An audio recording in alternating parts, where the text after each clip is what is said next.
ಚೌಕಿದಾರ್ ಮಾಡುವ ನಮಸ್ಕಾರಗಳು ಅಂತ ಮಾತು ಆರಂಭಿಸಿದ ಪ್ರಧಾನಿ ಮೋದಿ ಕೊನೆಗೆ ಎಲ್ಲರೂ ಕೂಡ ಚೌಕಿದಾರರೇ ಅನ್ನುವಂತಹ ಒಂದು ಘೋಷಣೆಯನ್ನ ಮೊಳಗಿಸಿದ್ರು.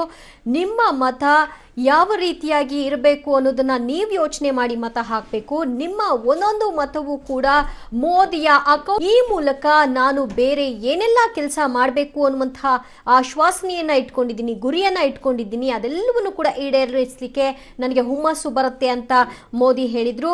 ಈ ಸಂದರ್ಭದಲ್ಲಿ ಬಾಲಾಕೋಟ್ ದಾಳಿಯನ್ನ ಚರ್ಚೆ ಮಾಡಿದ್ರು. ನಿಮಗೆ ಇದರಿಂದ ಖುಷಿ ಆಗಿದೆಯಾ ಇಲ್ವಾ ಅನ್ನುವಂತಹ ಪ್ರಶ್ನೆಯನ್ನು ಕೂಡ ಎತ್ತಿದ್ರು. ಆಗ ಜನಸಾಗರ ಹೌದು ಅನ್ನುವಂತಹ ಒಂದು ಮಾತನ್ನ ಮೊಳಗಿಸಿದ್ರು. ಇನ್ನು ಸ್ಪೇಸ್ ನಲ್ಲಿ ಭಾರತ ಮಾಡಿದಂತಹ ಸಾಧನೆ ವಿಚಾರದಲ್ಲೂ ಕೂಡ ರಾಜಕೀಯ ಪಕ್ಷಗಳು ರಾಜಕೀಯವನ್ನ ಮಾಡಿದ್ವು. ಒಂದು ಟೀಕೆ ಮಾಡಲಿಕ್ಕೆ ಅವರು ಮುಂದಾಗಿರ್ಬೇಕಾದ್ರೆ ಯಾವ ಒಳ್ಳೆ ವಿಚಾರಗಳು ಕೂಡ ಅವರ ಗಮನಕ್ಕೆ ಬರೋದಿಲ್ಲ. ಹೀಗಾಗಿ ಜನ ಮೆಚ್ಕೊಂಡ್ರು, ಬೇರೆ ದೇಶಗಳು ಮೆಚ್ಕೊಂಡ್ರು ಕೂಡ ನಮ್ಮ ದೇಶದಲ್ಲಿ ಇರ್ತಕ್ಕಂಥ ರಾಜಕಾರಣಿಗಳು, ಅದರಲ್ಲೂ JDS ಕಾಂಗ್ರೆಸ್ ಟೀಕೆ ಮಾಡೋ ಮೂಲಕ ಖುಷಿಯನ್ನ ಪಟ್ವು ಅಂತ ಟೀಕಿಸಿದ್ರು. ಇನ್ನು ಬಿಜೆಪಿಯ ಮ್ಯಾನಿಫೆಸ್ಟೋ ಕುರಿತಾಗಿ ಮಾತನಾಡಿದ್ರು. ಜೊತೆಗೆ ಹೊಸದಾಗಿ ಮತದಾನವನ್ನ ಮಾಡುವಂತಹ ಮೊದಲ ಬಾರಿಗೆ ವೋಟ್ ಹಾಕುವಂತಹ ಮತದಾರರು ನೀವು ಯಾವ ಕಾರಣಗಳಿಗೆ ವೋಟ್ ಹಾಕಬೇಕು, ನಿಮ್ಮ ಒಂದೊಂದು ವೋಟ್ ಕೂಡ ಯಾವ ರೀತಿಯ ಅನುಕೂಲವಾಗುತ್ತೆ, ಯಾರ್ಯಾರಿಗೆ ಅನುಕೂಲ ಆಗುತ್ತೆ ಅನ್ನೋದನ್ನು ಕೂಡ ಇಲ್ಲಿ ಪ್ರಸ್ತಾಪ ಮಾಡಿದ್ರು. ಮೊದಲ ಬಾರಿ ಮತದಾನ ಮಾಡುವಂತಹ ವೋಟರ್ಸ್ ಯೋಚನೆ ಮಾಡಿ ಮತ ಮಾಡಿ. ಬಡವರಿಗೆ ಮನೆ ಆಗತ್ತೆ, ಆಸ್ಪತ್ರೆ ಆಗೋದಕ್ಕೆ, ನೀರು ಸಿಗೋದಕ್ಕೆ, ಮುದ್ರಾ ಯೋಜನೆಯಲ್ಲಿ ಲೋನ್ ಸಿಗೋದಕ್ಕೆ, ಹೀಗೆ ನಾನಾ ಕಾರಣಗಳಿಗೆ ಹೆಲ್ಪ್ ಆಗುತ್ತೆ ಅಂತ ಮೋದಿ ಸೂಚಿಸಿದರು.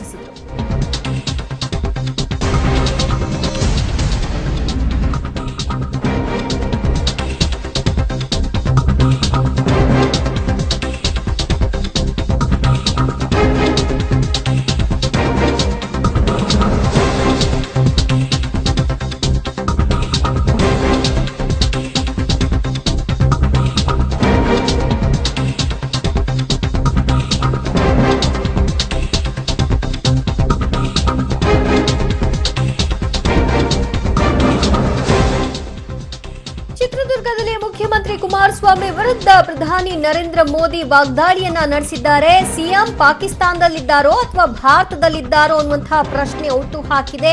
ಯಾಕಂದ್ರೆ ಮುಖ್ಯಮಂತ್ರಿಗಳ ವೋಟ್ ಬ್ಯಾಂಕ್ ಇರೋದು ಪಾಕಿಸ್ತಾನದಲ್ಲ ಅಥವಾ ಭಾರತದಲ್ಲ ಎಂಬ ರೀತಿಯಲ್ಲೇ ಅವರು ನಡೆದುಕೊಳ್ತಾ ಇದ್ದಾರೆ. ಪುಲ್ವಾಮಾ ದಾಳಿ ವಿಚಾರವಾಗಿ ಅವರು ಪ್ರಶ್ನೆಯನ್ನ ಮಾಡಿದ್ರು. ಸಮಾಜ ಆಡಿಯೋ ಕಾರ್ಯದಲ್ಲಿ ಕಾಂಗ್ರೆಸ್ ತೊಡಗಿಕೊಂಡಿದೆ ಅಂತ ಹೇಳಿದ್ರು. ಇದರ ಜೊತೆಗೆ ಪ್ರತ್ಯೇಕ ಲಿಂಗಾಯತ ಧರ್ಮದ ಬಗ್ಗೆಯೂ ಕೂಡ ಮೋದಿ ಪ್ರಸ್ತಾಪವನ್ನ ಮಾಡಿದ್ರು.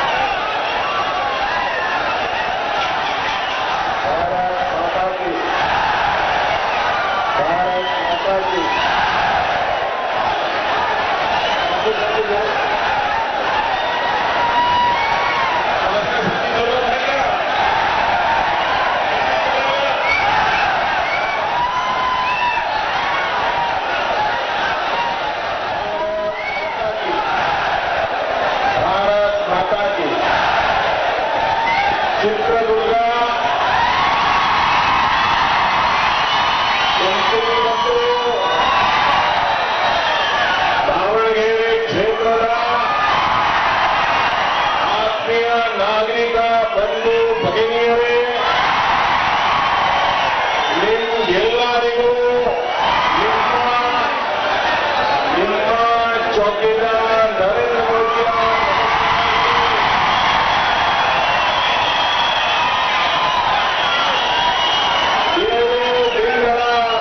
ಹಿಂದೆ ನಾವೆಲ್ಲರೂ ಗಾದಿ ಹಬ್ಬವನ್ನು ಸಂತೋಷದಿಂದ ಆಚರಿಸಿದ್ದೇವೆ.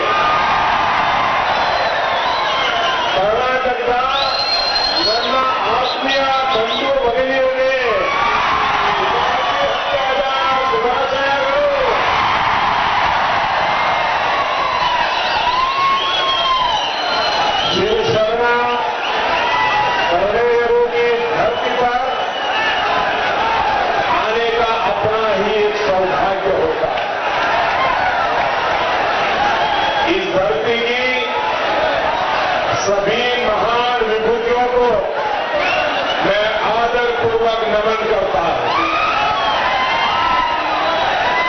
चित्रगंगा मठ के बतासयु लिंगैक्य डॉक्टर शिव कुमार स्वामी जी को भी मैं सर झुका करके प्रणाम करता हूं। बंधु भगिनी, कर्नाटका देश के उन राज्यों में है जो हमेशा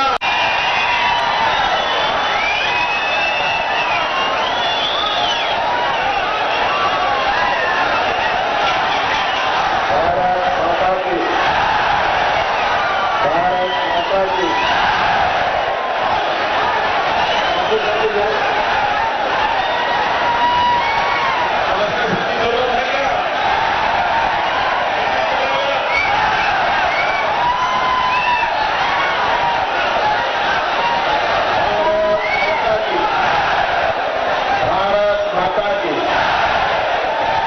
ಚಿತ್ರದುರ್ಗ ತುಮಕೂರು ಮತ್ತು ದಾವಣಗೆರೆ ಕ್ಷೇತ್ರದ ಆತ್ಮೀಯ ನಾಗರಿಕ ಬಂಧು ಭಗಿನಿಯರೇ,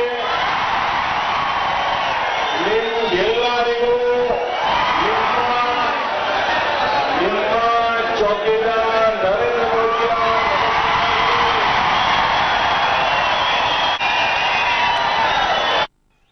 पीएम किसान सम्मान योजना को शुरू हुए अभी मुश्किल से 1.25 महीना हुआ है, लेकिन अब तक 3 करोड़ किसानों के खाते में पहली किस्त के पैसे जमा हो चुके हैं। 1.5 करोड़ किसानों को दूसरी किस्त भी मिल चुकी है। साथियों, एक तरफ किसानों के लिए हमारी सरकार के ये प्रयास हैं, वहीं दूसरी तरफ कांग्रेस जेडीएस के खोखले वादे हैं। क्या इन्होंने किसानों का वादा पूरा किया? कर्ज माफी हुई? किसानों के खाते में पैसा आया? अरे वेवर नहीं, वारंट निकलता है, वारंट। भाइयों और बहनों, किसान हो या युद्धमी हो, कांग्रेस जेडीएस किसी का भला नहीं करना चाहती। उनकी नीयत में ही खोट है।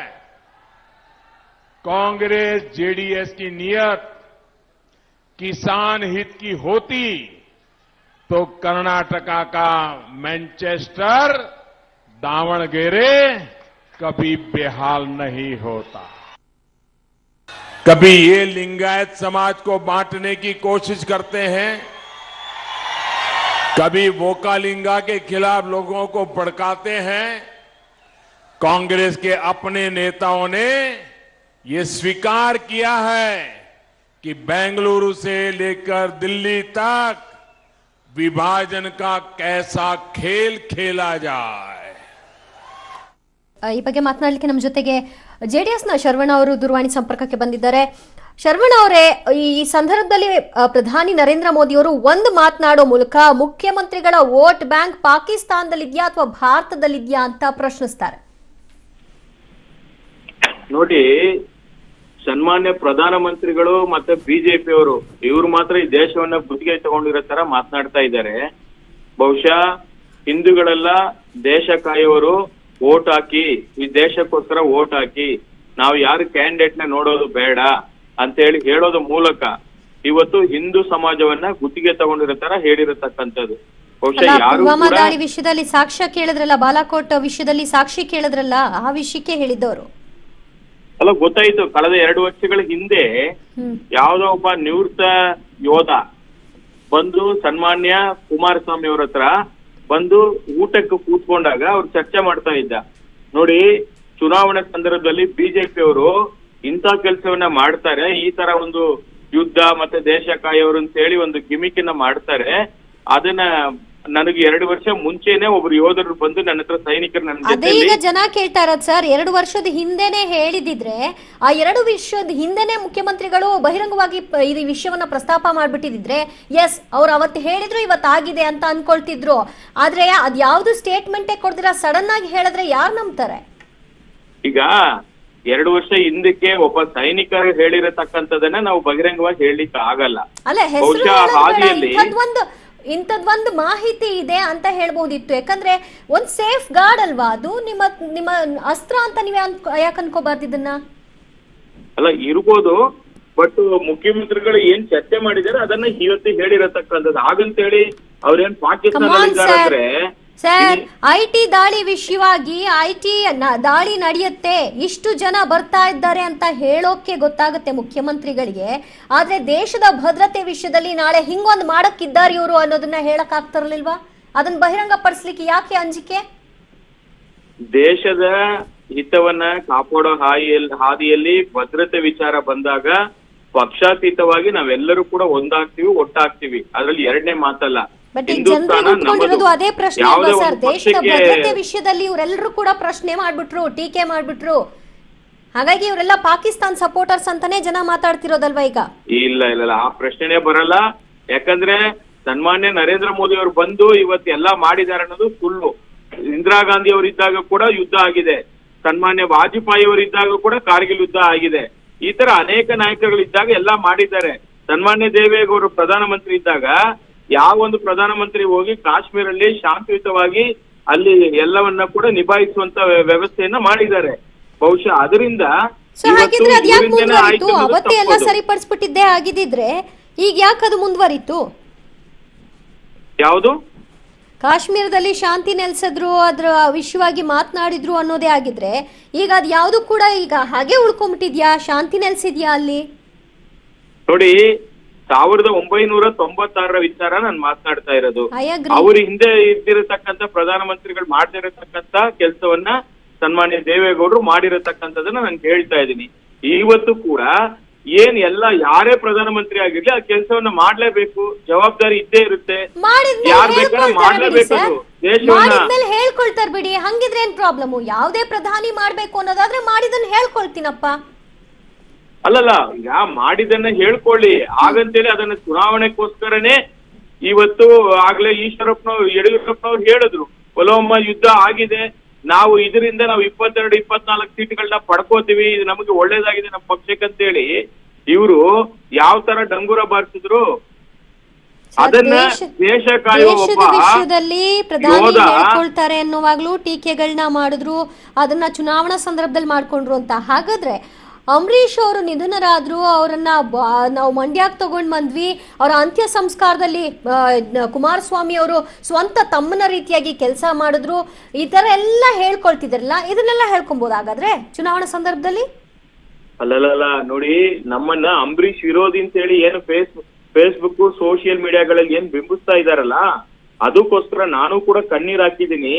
ಅಂಬರೀಷ್ ನನ್ನ ಅಣ್ಣನ ಸಮಾನ, ಅದಕ್ಕೋಸ್ಕರ ನಾನು ಮಂಡ್ಯ ಕೂಡ ಬಂದು ಹೋಗಿರತಕ್ಕಂಥದ್ದು. ಎಲ್ಲಾ ಕಾರ್ಯಕ್ರಮದಲ್ಲಿ 2 ದಿವಸ ಸತತವಾಗಿ ಶಾಂತಿ ರೀತಿಯಲ್ಲಿ ಎಲ್ಲಾ ಕಾರ್ಯಕ್ರಮಗಳನ್ನ ಮುಗಿಸಿದೀನಿ ಅಂತ ಹೇಳಿ ಸನ್ಮಾನ್ಯ ಕುಮಾರಸ್ವಾಮಿ ಅವರು ಹೇಳ್ಕೊಂಡಿದ್ದಾರೆ.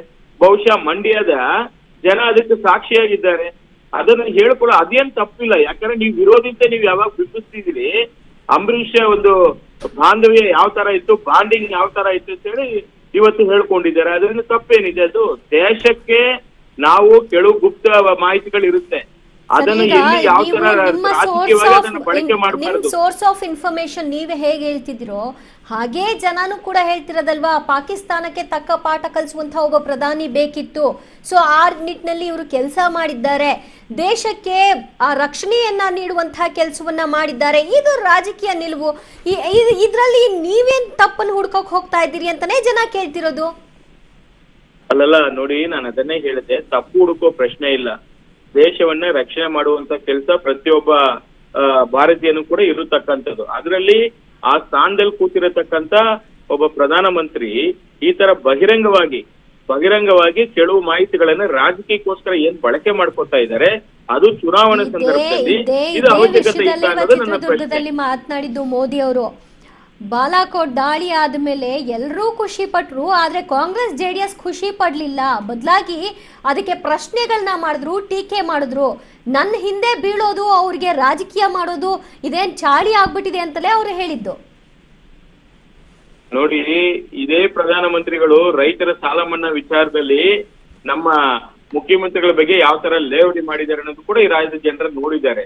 ಬಹುಶಃ ಇವ್ರು ಏನ್ ಹೇಳಿದ್ರು ಕೂಡ ಸತ್ಯ, ವಿರೋಧ ಪಕ್ಷಗಳು ಏನ್ ಹೇಳಿದ್ರು ಕೂಡ ಅವ್ರು ಮತ್ತೊಮ್ಮೆ ಸಾಬೀತು ಒಂದ್ ಮಾಡಿದ್ದಾರೆ. ವರ್ಷ ಆಗಿದೆ ಸಾಲ ಮನ್ನಾ ಮಾಡ್ತೀವಿ ಅಂತ ಹೇಳಿದ್ರು, ಏನಾಯ್ತು? ಬರೀ ನೋಟಿಸ್ ಬರ್ತಾ ಇದೆ ಬ್ಯಾಂಕ್ಗಳಿಂದ ಅಂತ ಕೇಳಿದ್ರು.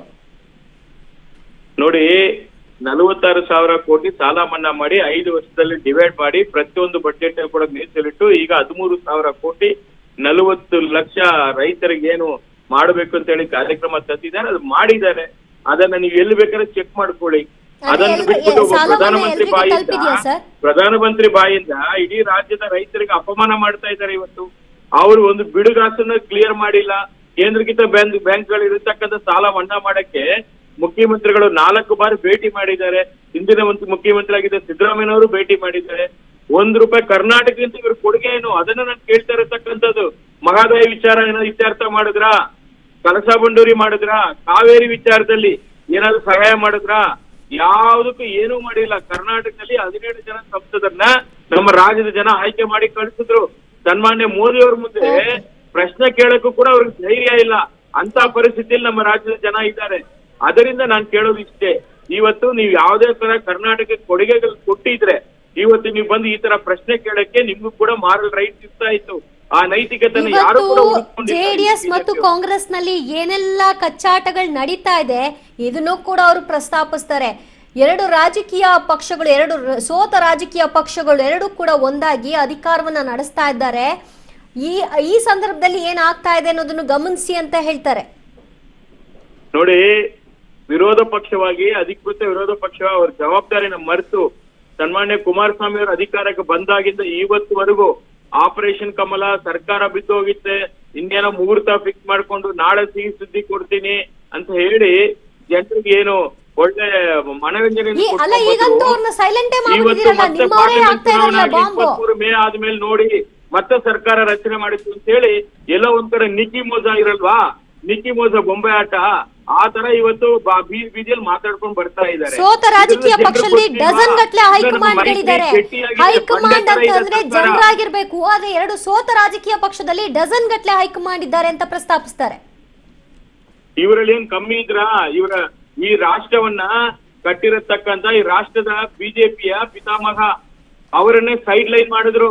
ಸನ್ಮಾನ್ಯ ವಾಜಪೇಯಿ ಇರ್ಬೋದು, ಲಾಲ್ ಕೃಷ್ಣ ಅದ್ವಾನಿ ಅವರು ಇರ್ಬೋದು, ಇವತ್ತು ಅವ್ರನ್ನ ಸೈಡ್ ಲೈನ್ ಮಾಡ್ಬಿಟ್ಟು ಇವತ್ತು ಟೇಕಪ್ ಮಾಡಿ ಇವರಿಂದ ನಾವು ಹೇಳಿಸ್ಕೋಬೇಕು. ಎಲ್ಲದನ್ನು ರಾಜಕೀಯ ಮಾಡಬೇಡಿ ಸರ್. ವಾಜಪೇಯಿ ಅವ್ರನ್ನ ತರಬೇಡಿ ರಾಜಕೀಯಕ್ಕೆ ಅಂತ ಯಾರು ಹೇಳಿರ್ಲಿಲ್ಲ. ಅವರು ಅನಾರೋಗ್ಯ ವಿಚಾರವಾಗಿ ಅವರೇ ಹಿಂದೆ ಸರಿದ್ರೆ ವಿನಃ ಇವ್ರು ರಾಜಕೀಯ ಮಾಡಿ ಅವ್ರನ್ನ ತುಳಿಲಿಲ್ಲ. ಯಾವುದೇ ಕಾರಣಕ್ಕೂ ಆ ಮಾತನ್ನ ಯಾರು ಒಪ್ಪೋದಿಲ್ಲ. ರಾಜಕೀಯ ಪರಿಣಿತರು ಯಾರಿದ್ದಾರೆ ಖಂಡಿತ ಅವರು ಧ್ವನಿ ಎತ್ತೋ ಟೈಮಲ್ಲಿ ಎತ್ತಾರೆ. ಸನ್ಮಾನ್ಯ ಲಾಲ್ ಕೃಷ್ಣ ಅದ್ವಾನಿ ಅವರು ಯಾವ ತರ ಈ ಒಂದು ಪಕ್ಷವನ್ನ ಕಟ್ಟಿ ರಾಷ್ಟ್ರದಲ್ಲಿ ಯಾವ ತರ ಕೆಲಸ ಮಾಡಿದ್ದಾರೆ ಅನ್ನೋದ್ರ ಬಗ್ಗೆ ಗೊತ್ತಿದೆ. ಗುರುಗೆ ತಿರುಮಂತರ ಅಂತ ಹೇಳಿ ಗುರುನೇ ಸೈಡ್ಗಿಟ್ಟು ಟಿಕೆಟ್ ಕೊಟ್ಟಿಲ್ಲ ಅಂದ್ರು ಏನ್ ಕೊನೆಗಾಲದವರೆಗೂ ಅವರು ಚುನಾವಣೆ ಫೇಸ್ ಮಾಡ್ತಾ ಇರ್ಬೇಕು, ತಮ್ಮ ಕೈಲಿ ಆಗದೆ ಇದ್ರು ಚುನಾವಣೆ ಫೇಸ್ ಮಾಡ್ಬೇಕು ಅನ್ನೋದ ನಿಮ್ಮ ಇಷ್ಟ? ಅವಕಾಶ ಕೊಡ್ಬೇಕು ಸರ್. ನಿಮ್ಮಲ್ಲೇ ಕೊಟ್ಟಿದ್ದೀರಿ ಇಬ್ಬರಿಗೆ ಟಿಕೆಟ್. ಹೌದು, ಈಗ ಸನ್ಮಾನ್ಯ ದೇವೇಗೌಡರಿಗೆ ಇವತ್ತೇನು ಪಾರ್ಲಿಮೆಂಟ್ ಅವಶ್ಯಕತೆ ಇಲ್ಲ, ಆದ್ರೆ ಆ ಪಾರ್ಲಿಮೆಂಟ್ ಸನ್ಮಾನ್ಯ ದೇವೇಗೌಡರು ಇವತ್ತೇನು ಕೆಲಸ ಮಾಡ್ಬೇಕು ಅಂತಿದ್ದಾರೆ, ನಮ್ಮ ರಾಜ್ಯದ ಪರವಾಗಿ ಧ್ವನಿ ಎತ್ತಬೇಕು ಅಂತಿದ್ದಾರೆ, ಅದು ಅವಶ್ಯಕತೆ ಇದೆ. 86-87 ವರ್ಷದಲ್ಲೂ ಕೂಡ ಅವರು ಖಂಡಿತ ರಾಜಕಾರಣ ಮಾಡಬೇಕು ಅನ್ನೋದು. Thank you. ಇದು ಜೆಡಿಎಸ್ ಮುಖಂಡ ಟಿ ಎ ಶರವಣ ಅವರ ಅಭಿಪ್ರಾಯ. Thank you sir.